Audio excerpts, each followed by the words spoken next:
Thank you, Mr. Donfred. Let me start by thanking Mr. Pierre for really giving us a very comprehensive view about branding. We have learned a lot, and I hope that I will add a footnote to your presentation. Let me also recognize the presence here of the distinguished former heads of state and government who have joined us here this morning, and also the ministers of tourism, the ambassadors of countries represented here in Berlin, and I'm also happy to see a lot of young faces around. As Mr. Donfred said, I was trained a teacher, and that's only the profession I know.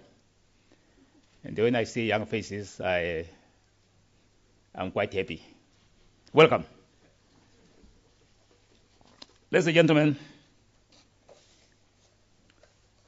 in May 2010, Mr. Mark Donfred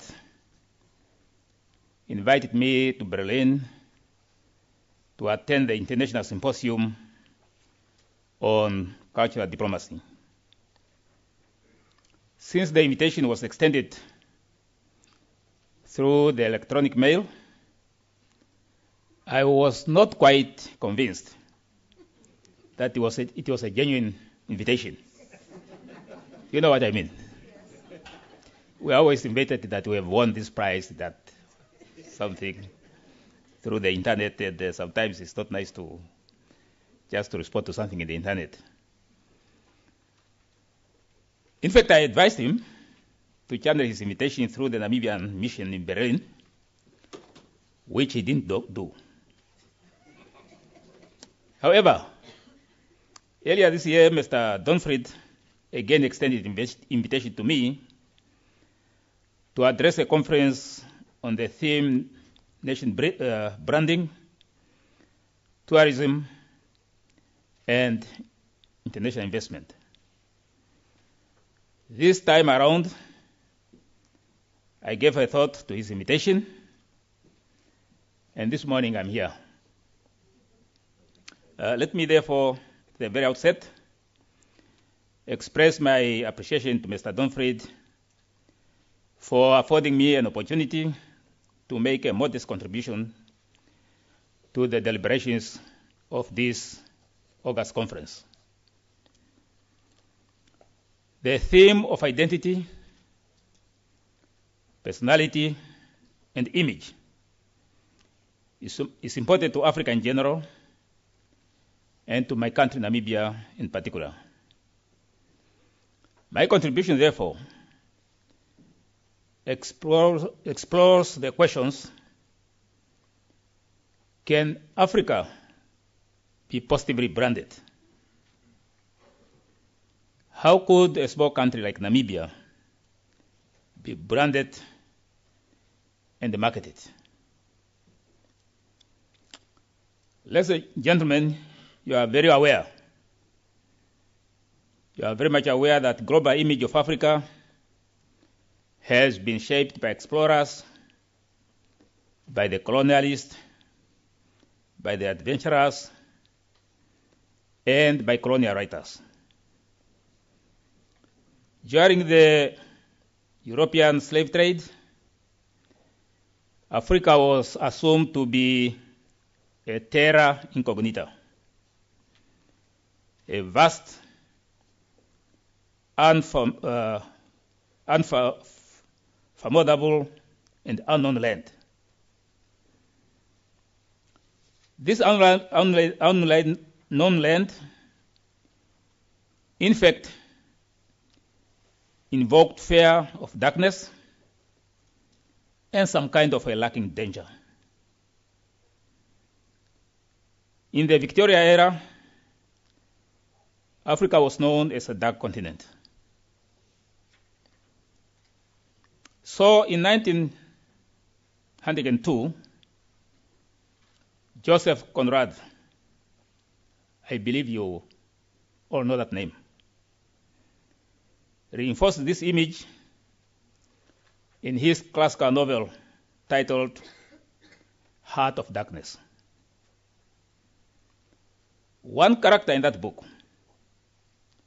known as Kurz, in his deathbed is said to have uttered, the horror, the horror. Heart of Darkness, as we know, is revered in English literature. The image of Africa as horror or evil or darkness is still being perpetuated in universities around the world. This Kurz, who became to symbolize colonial cruelty against Africans, also symbolizes Africa's darkness, assumed savagery, and barbarism as perceived by him. This image continues to be perpetrated still today. You may recall The Economist, that British magazine, which is well read by many people.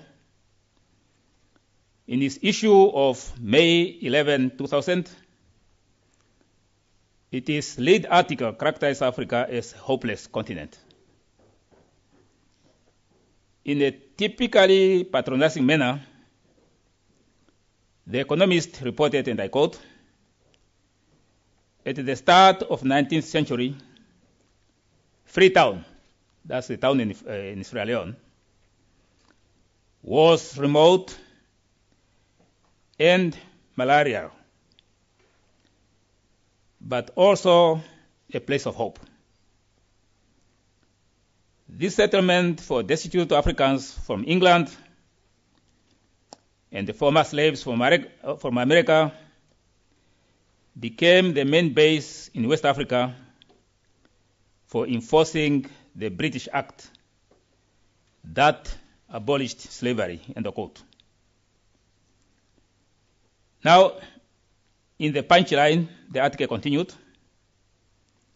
and I quote, "At the start of the 21st century, Freetown symbolizes failure and despair," end of quote.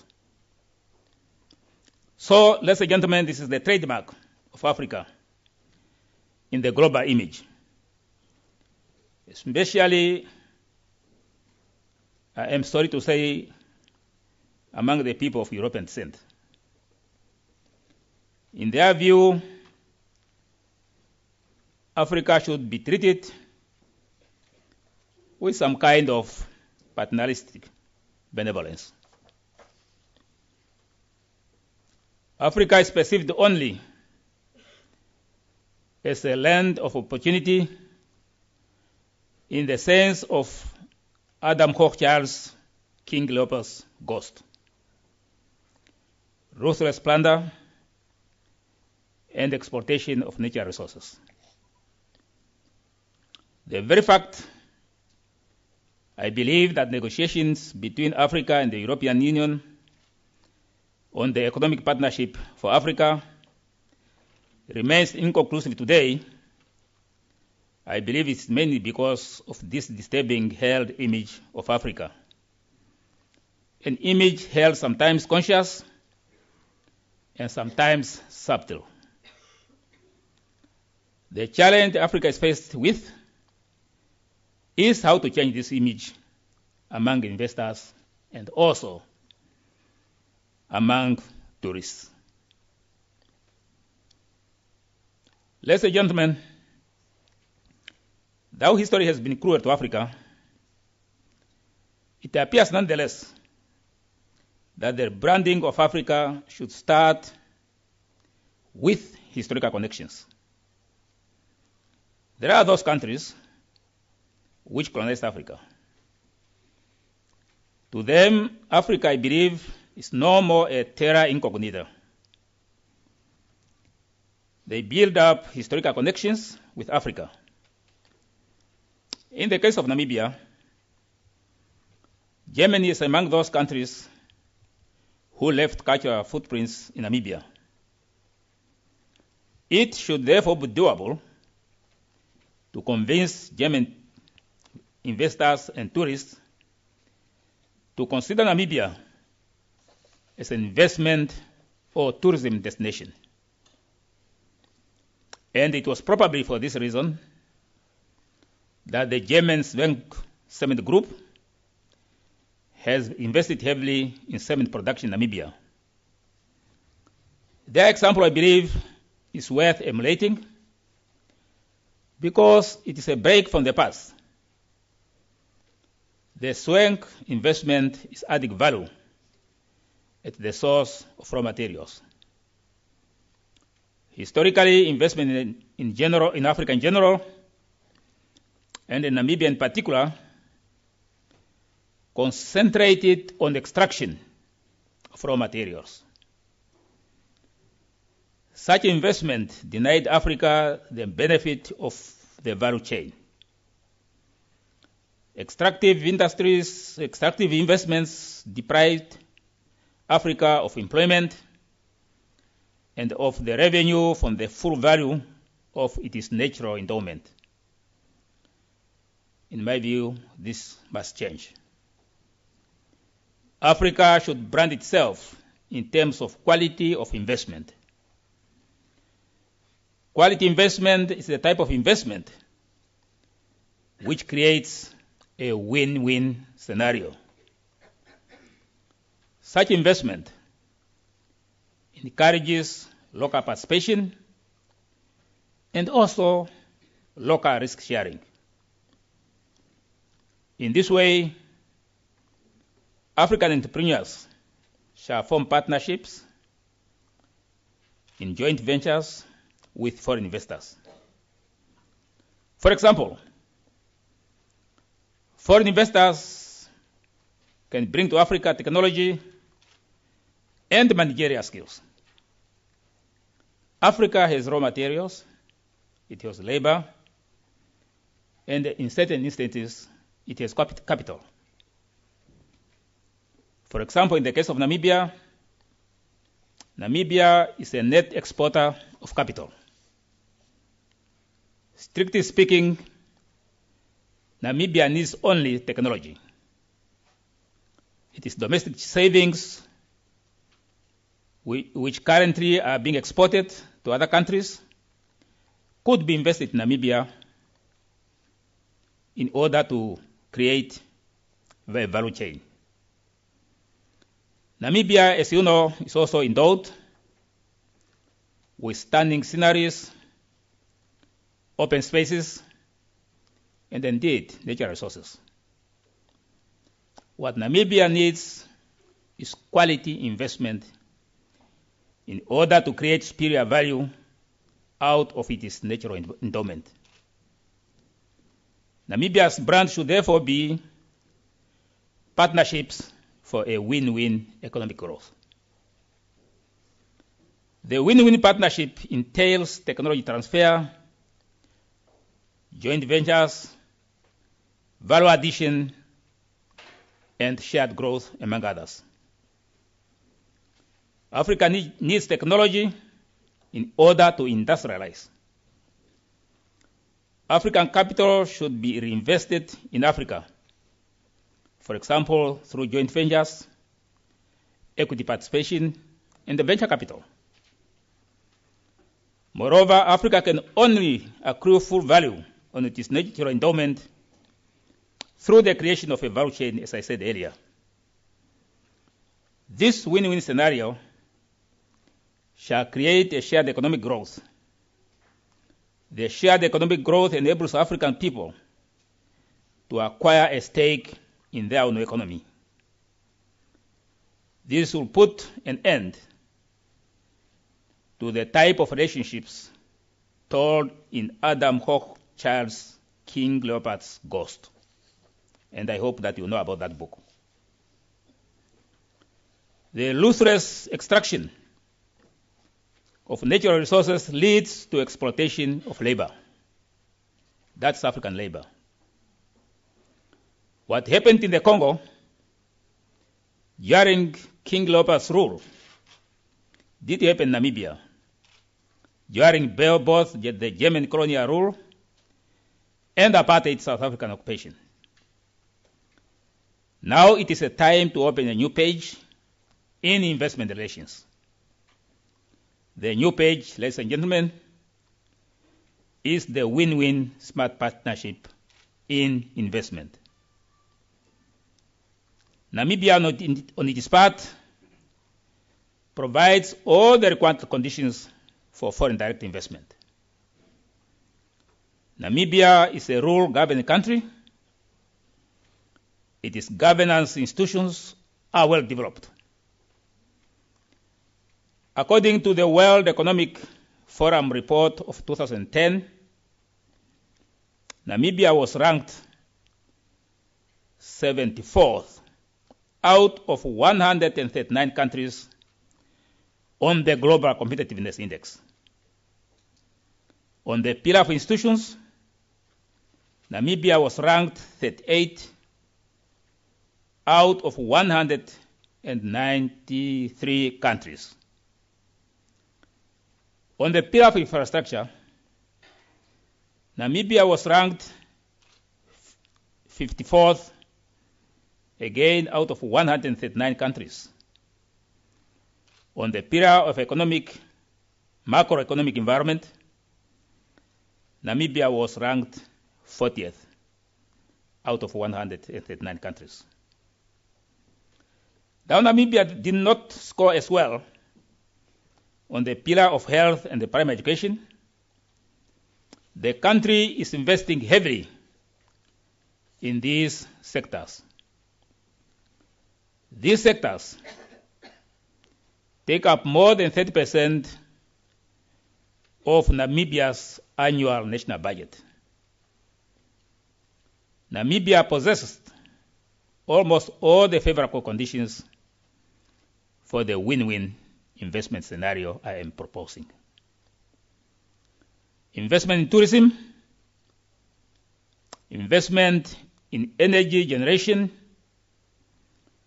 investment in railway infrastructure, mining, fisheries, telecommunication, and agriculture, just to mention a few, are beckoning for a win-win smart partnership.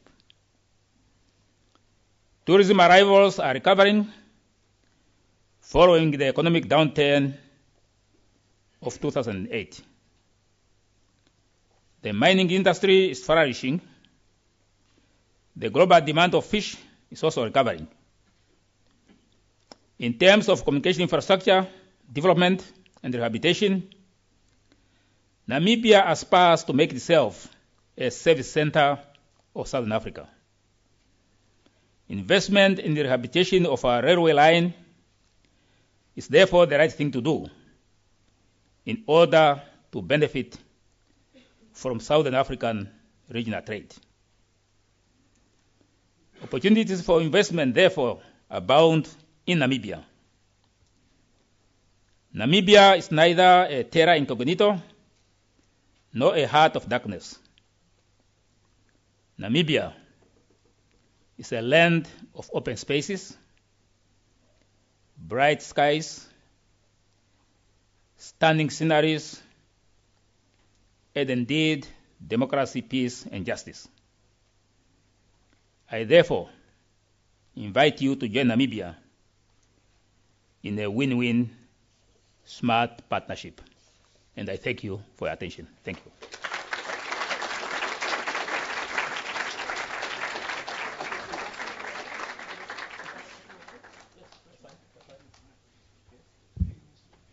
Thank you very, very much, Mr. Prime Minister, for a very thought-provoking and inspiring lecture, and also for the honor that you're here with us today. The Prime Minister has agreed, in case there are some questions or comments, we'd love to also have some interaction with the audience, also our fellow speakers. I would ask you, please, if you have a question, to then stand up and briefly introduce yourself for the audience when you address the Prime Minister. Who would like to go first?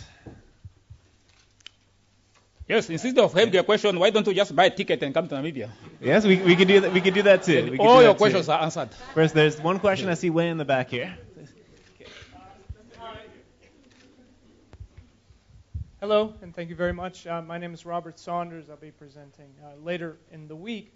I had a quick question for you, how you feel about the presence of celebrities, particularly American celebrities in your country, and them sort of putting your country on the map in some ways. Do you feel in the long term that this is a good thing, it's a good place to start, but you want to build on it and do something else, or do you find it actually more trouble than it's worth, this whole idea of celebrities coming in and associating themselves with your brand of Namibia? Thank you. Well, as you know, Namibia is a small, big country. Small because we have a small population, 2 million plus, but a large geographical area of more than 800,000 square kilometers. So we welcome all the visitors, including Angelina Jolie, especially when she wants to give birth to a child. So it's a very good place if you want to give a birth to your first baby. Come to Namibia. You can do it in a desert. The stars are shining. It's just you and your midwife. Well, the celebrities are very welcome. And of course, they help us to market Namibia, this small country. We are grateful to them. Now, of course, the paparazzis are also there. And they give us tough time to protect the celebrities. But everybody's welcome. Thank you. Okay, who would like to go next? Okay. Thank you, Mr. Prime Minister. My question goes straight to the point of where you raised 30% is actually of, I think, your national resources go to health and education, and you're talking about investment. Is there a way that we can turn this around to first with education, because most of the education still is Western laid out, so the negative perceptions that affect branding also would start from the school. Second, health.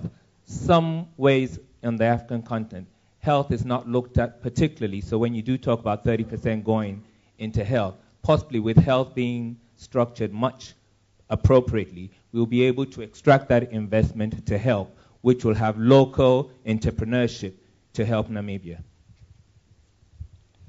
Yes, thank you. On education, which is not African, I'm not quite sure whether there's an African education. Yes, we had our education before the colonial penetration. As you know that in Africa it takes a village to bring up a child. So it's community education. But we are moving on with time.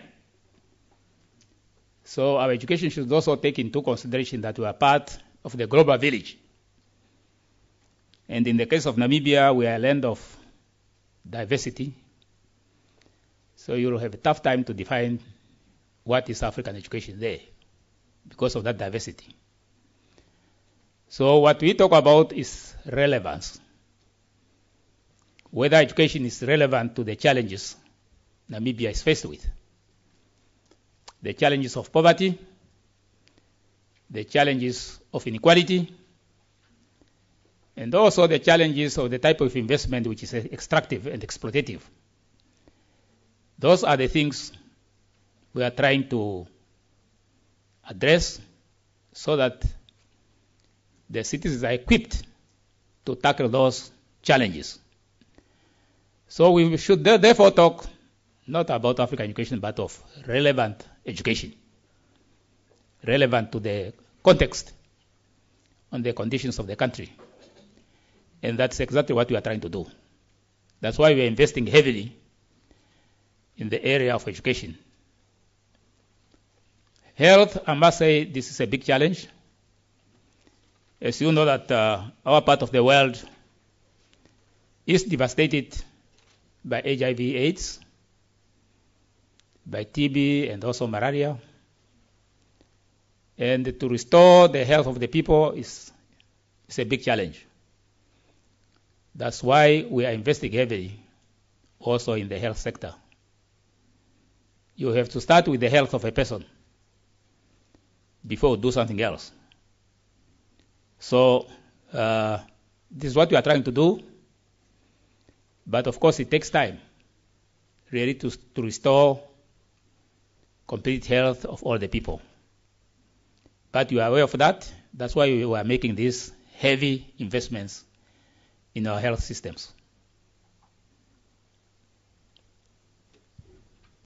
Thank you. Over here. Okay. And as you please stand and also briefly introduce yourself too. Thank you. Thank you. My name is Mohammed. I'm from Iraq. Quick question, Prime Minister. Do you have a public diplomacy program in Namibia? If so, what was the challenges you faced on that program? Thank you.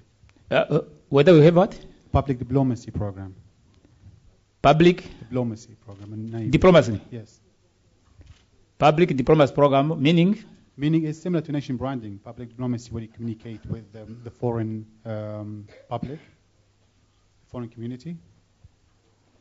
Yes, as you know that Namibia was a child of international diplomacy, international community.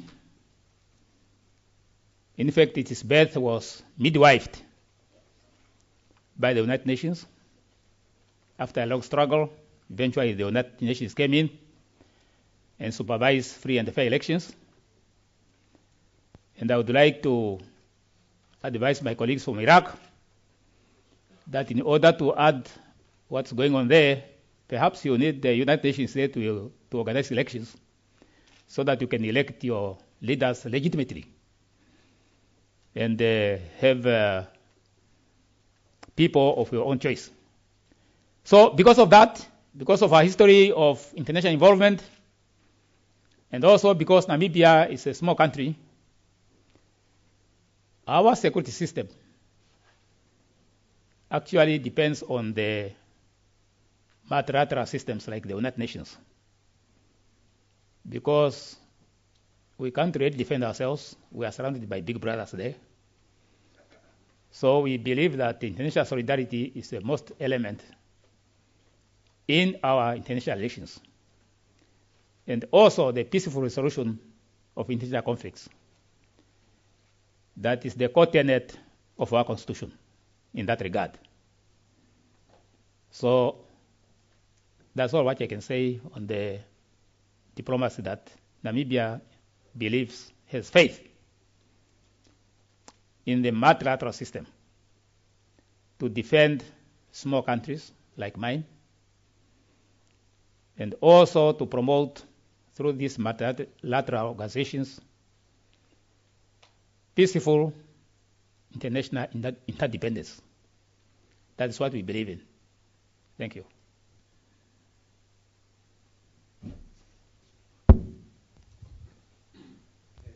Hi, I'm Adam from the UK. I'm an undergraduate student. My question is about an emerging economy such as China. In Europe, we often paint quite a negative picture of Chinese investment in Africa. Is this an unjustified view, or is there a sort of a prospect of this win-win partnership you're talking about with these emerging countries more so than countries associated with the colonial past? Yes, I'm aware that in most cases when you meet West European, North American diplomats, you are likely to be asked the question about the presence of China in Africa. I've lived in New York, as you were told that I worked for the United Nations. The first time I heard about Chinatown, it was in New York. Now, when the Chinese come now to try to put up their Chinatowns in Africa, it becomes an issue. We are not quite sure why.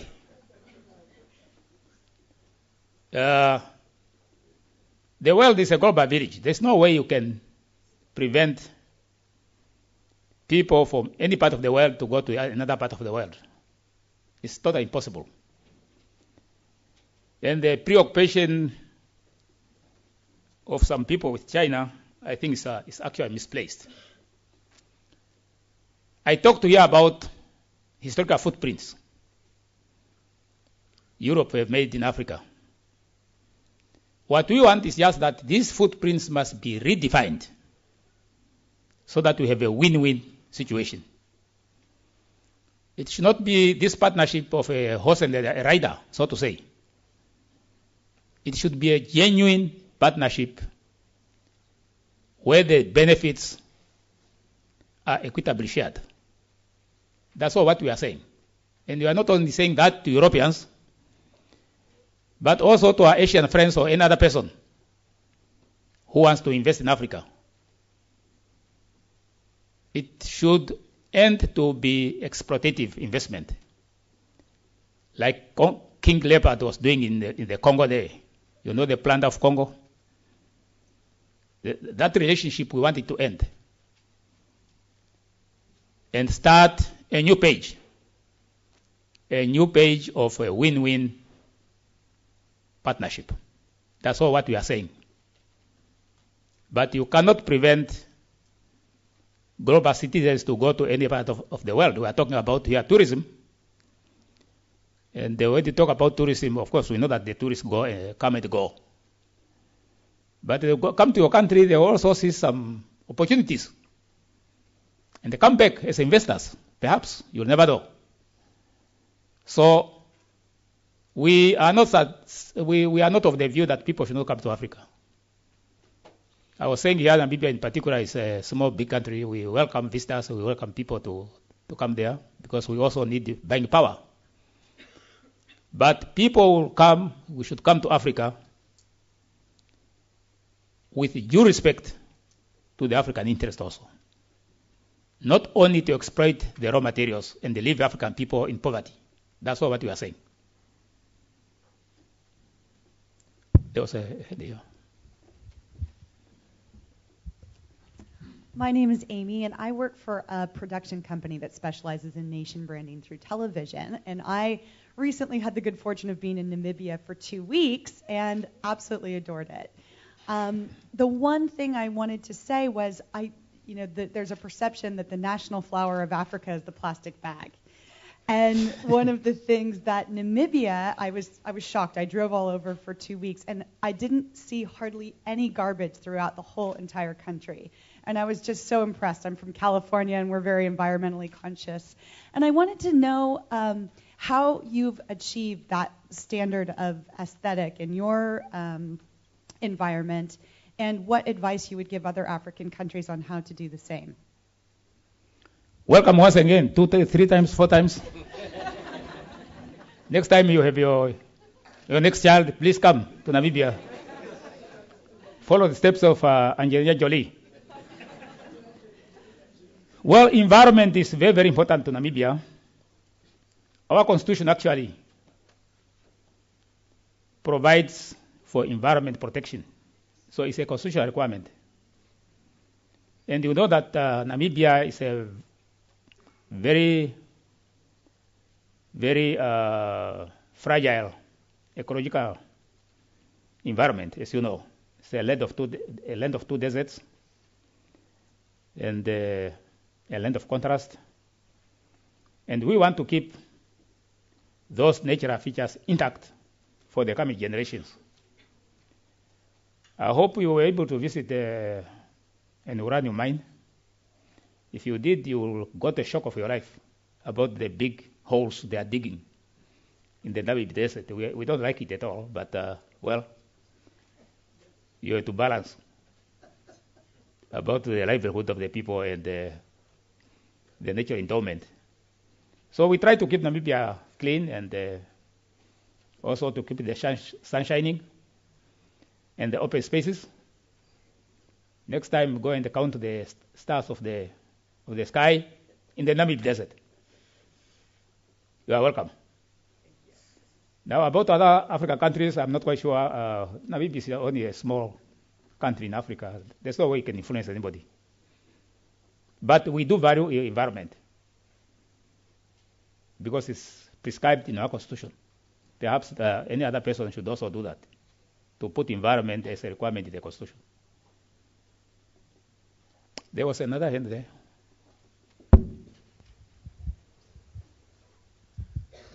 My name is Victor. I'm an industrial engineering student. I have a question for Mr. Prime Minister of Namibia, and maybe also to Monsieur Pierre. We've been talking about the impact of national branding on the image of countries and also on tourism industry, which is mostly marketing on nations, which play with subjectivity of people. And I was particularly interested on how national branding affect on the image of a country, how this affect to foreign investment in the country. For example, since we are now in Germany, people think maybe a car is made in Germany is good, is better. So maybe if I want to start a business on the automobilism industry, I'm more likely to succeed in Germany. So my question is how national branding affects foreign investment, which are not directly related to tourism industry in general and particularly in Namibia. Thank you. Thank you. As I said, it's very difficult to brand a country, especially in the context of Africa. You have seen when Mr. Pierre was presenting here the tourist arrivals. He never talked about tourist arrivals in Ivory Coast or in Namibia or Mali, Timbuktu. He was talking about tourist arrivals in Africa. You know? Now, I'm quite sure when he talks to tourists, and the tourists ask him, what about Somalia? They mean that most of the African countries are failed states. That's the image they have. So it is really a tough time to market a country. Otherwise, you go on making exaggerated claims. Africa, it's also the heartbeat of Africa. I'm not quite sure whether one country is the heartbeat of Africa. Every country has got its own heartbeat through its people. So you make all these exaggerated claims, you know, to draw attention of the people. They come there to find the heartbeat. Perhaps when they are pickpocketed, they find, oh, this is really a heartbeat. So it's very, very difficult. However, as I was trying to say, perhaps I didn't say it clearly. Perhaps Africa branding the new image of Africa might actually come through the word of mouth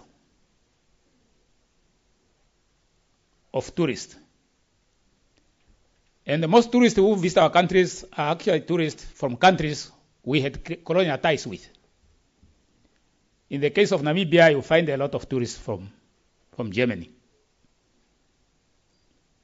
And they will come and tell other Germans that, oh, Germany colonial architecture is there. The sauerkraut, something is there.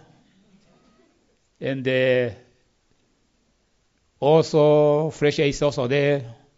Unspoiled nature environment is also there. The Himba people are also there. Perhaps through the word of mouth, which means we have to develop our tourism infrastructure so that when people come there, they don't live with a negative image. Perhaps that's really where we have to start. I'm talking just about tourism. That there's no negative image picked up by people when they come there. So things like peace, order, clean environment, as my sister was saying, predictable service, dependable transport, and of course, which is this country calling itself Smile, Spain? Smile. Perhaps we should also smile a bit, like Spain is doing. So perhaps that's a way to really brand a particular area in Africa. Otherwise, in the image of many people outside Africa, Africa is just one. Something there, sometimes chaotic, sometimes civil wars, ungovernable, failed state, religious conflicts, and what have you. And that's a problem we have. But if we can improve our tourism infrastructure, and the people come there and live with a positive image, that might be the best way to brand Africa.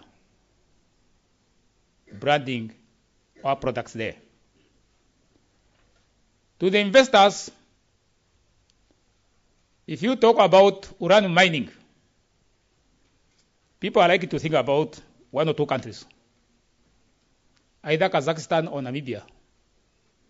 So they know. You know. Or if you talk about people who are trying to get engaged and they want a diamond ring, they might think about Africa, about Namibia, that this diamond might be an alluvial diamond or something like that. In other words, perhaps we have to market Africa through products, not necessarily as a geography. As a geography, it is really tough because of the inbuilt image built over years. Mr. Geldof will get on the stage and play nice music there, gather money, and be a good philanthropist in the true tradition of European benevolence. That's all what it is. Not really a consideration of Africa, but to perpetuate that tradition of European benevolence. So that's the problem we have in Africa there. When you have to market Africa as a geography, it's really tough. I'm not saying we should not try. We can still say Zimbabwe is a what? A land of what? Miracles or what? Yeah, a land of wonders. I'm quite sure they are talking about Zimbabwe ruins. So I'm quite sure that's what they are talking about. Or perhaps the Victoria Falls, and so on. Beyond that, I'm not quite sure what the other wonders are there. Perhaps the Karibat Dam or something. Is that Zimbabwean here? Can you tell us your wonders? Shamwari? Oh, yeah. I know that the Minister of Zimbabwe is going to give a presentation. He's going to tell about the wonders. So we probably have to start by improving, as I said, our tourism infrastructure so that when people visit Africa, they come back with a positive image, and by word of mouth, they are able to say, go to Namibia. You'll have enough space for yourself. You'll have a clear sky. You'll have a fresh air. You will also have peace. Besides that, you can enjoy wildlife and so forth. Final question before you buy your ticket to come to Namibia. I think there are a few, actually. Maybe we'll do ladies first, if it's okay, and then I saw two other hands. Okay. Yeah, the ladies have been in a short supply in terms of asking questions. Hi, my name is Alicia Mínguez. I'm a student from International Relations of Spain. Me and all my colleagues, I think we're very honored to be able to listen to you. And my question is related to human rights. In the special case of Namibia, is the government investing in promoting human rights in order to improve the public image of Namibia, to improve tourism? Yes, coming from Spain, I'm quite sure when you think about Namibia, you think about fish. Not so? Fish. No, the Spanish are good fishermen and women. And Namibia is one of those countries which provides Spain with fish. Yes, human rights. Our constitution has got a chapter on fundamental human rights. So it's something which is embedded in our constitution. So Namibia, therefore, is duty bound to respect the fundamental rights of all the people who find themselves in Namibia, including its own citizens. So we don't need to reinvent it. It's part of our constitution. Sometimes, of course, it's not easy to reinforce it, but, human beings, Sometimes your human rights starts where another person's human rights starts. And sometimes you don't know the boundary where another person's human rights starts. And you start violating another person's something. Well, that's human behavior. It's not a problem. But let me just say that in the Namibia case, we don't need to reinvent anything. It's part of our constitution. Okay. Can we take a few more questions? Is that okay? Or? Yes? Okay. Yes? Yeah, near you there. Okay. My name is Vadim Krasko. I'm from Latvia. For me, as a tourist, the main question is it secure and safe to go to Namibia? And do I need a visa? Thank you. Yes, about the visa, my ambassador is here. Without a visa? No, you have to have a visa. I don't know. About Latvia and Namibia, perhaps we have an agreement. Yeah? Well, yes, for Latvia, my friend, you still need a visa arrangement. I believe it is secure. Namibia is a peaceful country. Yes, if you go to Frankfurt, you find the Namibia there, you fly straight to Windhoek, Namibia. It will take you about 9.5 hours. And you are there. So you are welcome. Provided that you get your visa from ambassador here. I think there was another question here. Okay. Well, hi, I'm Alberto Ramos from her class of International Relations in Spain. And he said at the beginning of the conference that what Africa really needs was trade, not aid. That's my question, aid or trade? Is Africa really prepared to compete in the global trade market with other developed countries of the world? Yes, Africa is prepared to compete, provided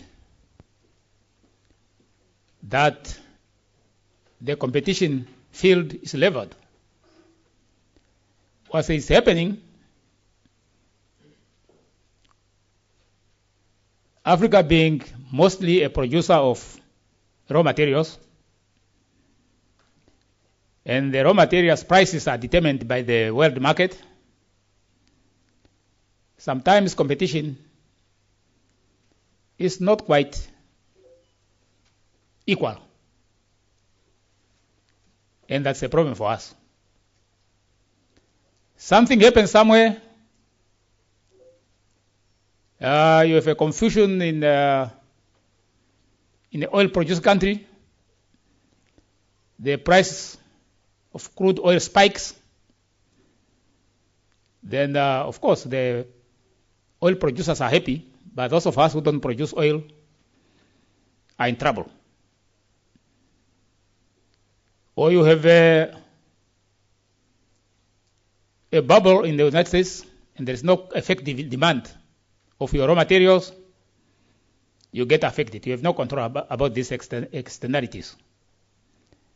So that's the vulnerability of Africa, in a way. But we are prepared to compete like another person. Finally. Okay, final question here. Okay. Robert Zduńczyk, I'm founder of the Poland East Africa Economic Foundation. In the struggle for growth, for development, Africa takes a risk of losing identity. I give you an example. I travel extensively in East Africa. There are the people who live there are Maasai people who are very much attached to their tradition. They wear red blankets, I mean the way they are dressed. Yeah? Several weeks ago, when I drove there, I could hardly find any of the Maasai who are so much attached to the tradition in their red shukas, in the blankets. They all now wear T-shirts. Is that of any concern for you? I mean, the losing identity of Africa, and if so, I mean, what specific measures you as one of the African leaders could take to preserve that big value, which is the African identity? Yes, I hope that there's a colleague from Kenya here. Duguzet from Tanzania. Can you answer that question? Could you answer that question? It's more general. It's not about Maasai. What happened to your neighbors, the Maasai? Well, Africa culture, you know that, it has been very much affected, starting with missionaries who even changed our names. You know, if you go to Namibia, you'll be shocked to think that you are in Finland or something. Because the names are Finnish, because there were Finnish missionaries there. And all that kind of thing. I suspect if you go to Zimbabwe, you'll find a lot of British names there. So that's a process which started a long time ago. And sometimes it's not easy to stop. So what Africa has to do is to redefine itself in terms of values in our global village. Especially the value of solidarity and sharing. Those are typical African values. That is perhaps what we have to reinvent ourselves with. The material culture, I'm not quite sure whether we'll stop. Really it is penetration. If you want to go fast, you must become Bana, as they call it in my other country, Zambia, Mabenz. Means that you must buy Mercedes-Benz. You become Mr. Mercedes-Benz. So it's very difficult to control that kind of a thing. But at least the value and spiritual culture should be preserved by all costs. That perhaps we can control a bit. Otherwise, it's a very, very difficult situation, Africa being part of the global village. Amen.